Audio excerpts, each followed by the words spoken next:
Hello everyone, good morning and welcome to my YouTube channel. So आज की class में हम करने वाले हैं लेसन प्लान 14 जो कि आप लोगों का इकोनॉमिक्स से है। तो यहाँ पर लेफ़्ट साइड में कक्षा, विषय और प्रकरण लिखे हुए हैं और राइट साइड में दिनांक, कालांश और समयावधि को लिखा गया है।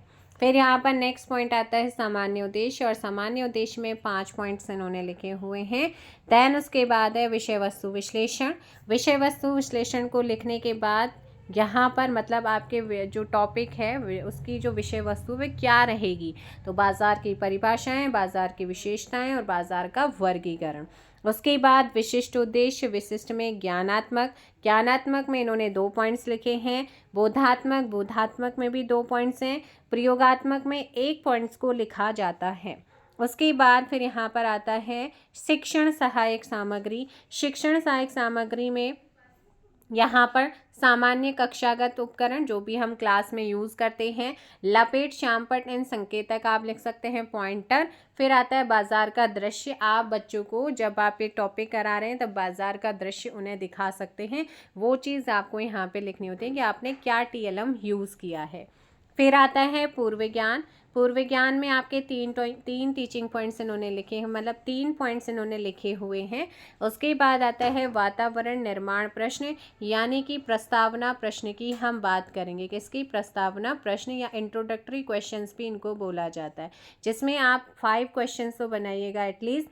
यहाँ पर हैं आपके 4 क्वेश्चन। देन उसके बाद यहाँ पर आता है उद्देश्य कथन। उद्देश्य कथन के बाद प्रेजेंटेशन यानी कि प्रस्तुतिकरण पर जाते हैं। प्रस्तुतिकरण में आपको ये फॉर्मेट बनाने होते हैं, रोज एंड कॉलम्स बनाने होते हैं। शिक्षण बिंदु फर्स्ट है। फिर अपेक्षित व्यवहारगत परिवर्तन, छात्राध्यापिकाएं क्रियाएं, छात्र क्रियाएं, ठीक है ना। उसके बाद शिक्षण विधि प्रविधि, शिक्षण सहायक सामग्री, फिर वास्तविक अधिगम अनुभव आपको लिखना होता है।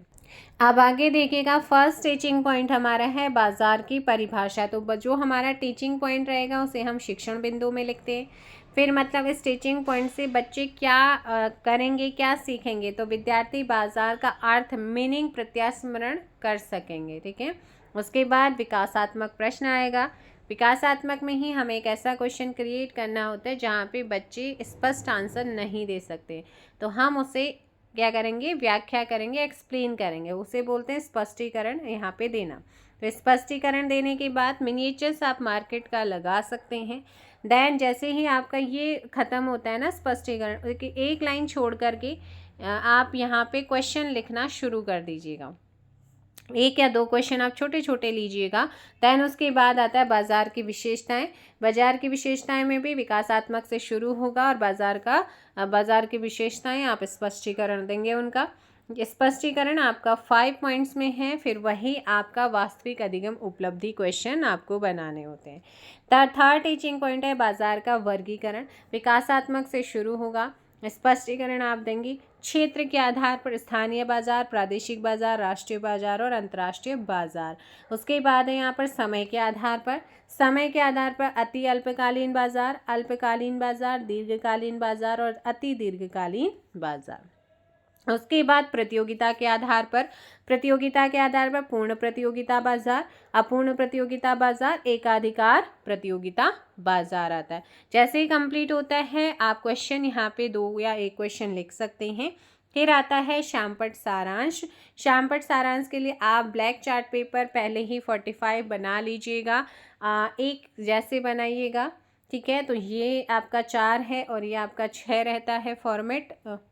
और यहाँ पर हमने तीनों टीचिंग पॉइंट्स को अच्छे से लिखना होता है, वो भी शॉर्ट्स में। फिर आता है पुनरावृत्ति प्रश्न। पुनरावृत्ति में आप मिलान बना सकते हैं, रिक्त स्थान, सत्यासत्य, कुछ भी क्वेश्चंस को आप बहुत ही अच्छे तरीके से यहाँ पे ड्रॉ कर सकते हैं। देन उसके बाद आता है गृह कार्य। तीनों टीचिंग पॉइंट जो आपने पढ़ाए हैं उन्हीं से रिगार्डिंग आपको क्वेश्चंस यहाँ पे बच्चों को होमवर्क आप दे सकते हैं, या कोई भी एक्टिविटी से रिगार्डिंग आप दे सकते हैं। फिर आता है जो भी दोगे वो लिखनी होती है। संदर्भ यहाँ पे रेफरेंस आपको देना होता है।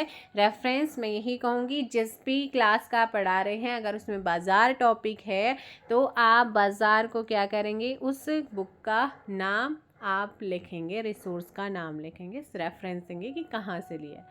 तो ये हो गया है आप लोगों का 14th लेसन प्लान कंप्लीट। मिलेंगे नेक्स्ट वीडियो में, फ़िलहाल इतना ही। Thank you so much, bye bye, take care. जय हिंद, जय भारत, जय उत्तराखंड।